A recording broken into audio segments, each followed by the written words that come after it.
Like every January, Havana once again became the capital of world jazz. The 2022 International Jazz Plaza Festival returned to the stages of the Cuban capital, showing that far from being elitist, the genre is a universal language.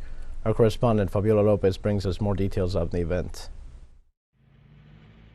This is how glittering Havana's nights are during the days of the 37th edition of the International Jazz Plaza Festival. Jazz is once again the soundtrack of the Cuban capital for several days. The spell is broken at the Havana Hall of the National Theater, where two stars, Bobby Carcassés and Nachito Herrera, delight music lovers at the opening gala. I came looking for good music. That is important to have a kind of oasis of good music because really, in these times we live in, I think it is not something that abounds. And it seems to me that always strengthens the spirit. I studied Latin music in the United States, and always the center of Latin music is the music from Cuba. There is music from Brazil, from other places, but Cuban music is important for the connection to jazz music and the music of New Orleans, for example. And that is why I'm here, to experience the culture and the music of Cuba. A night to remember. Masterful improvisations, spectacular solos.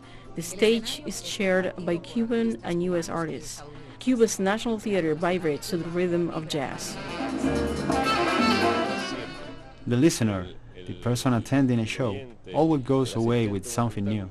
And after seeing a concert like this, or like when we did the Stanley Jordan concert, or like when Debbie Weckel came, it's impossible after that to remain the same, as if nothing had happened.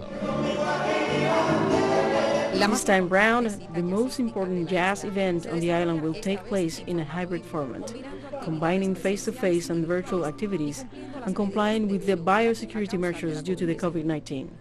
Concerts in theaters or open spaces, colloquiums, conferences, editorial and phonographic presentations are part of the program of the renowned artistic gathering.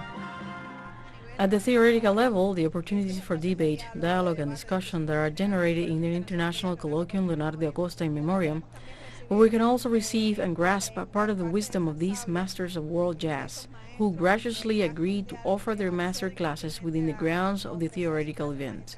And while the evenings at the Jazz Festival are usually amazing, the afternoons are always surprising. From early in the morning, the venues are full. It is a unique opportunity that no one wants to miss, and everyone looks forward to once a year.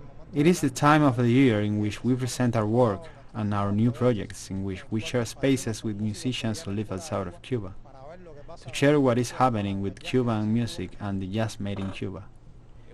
It is a festival with a prestigious status based on the fact that many renowned national musicians come from other provinces, and these musicians have such a high level of popularity that they are able to generate a kind of musical tsunami, so powerful as to have a domino effect, causing many international musicians to come to Cuba. According to experts, jazz describes musically what is happening in society through its interpreters and offers a reliable portrait of current events, together with the sound imprint of human experiences. Right before the big festival begins, one of the greats of the genre, US-based Cuban Nachito Herrera, donated more than $1 million worth of medical supplies and musical instruments for art schools to the island. Que viva Cuba, que viva la música cubana. Fabiola Lopez, teleSUR.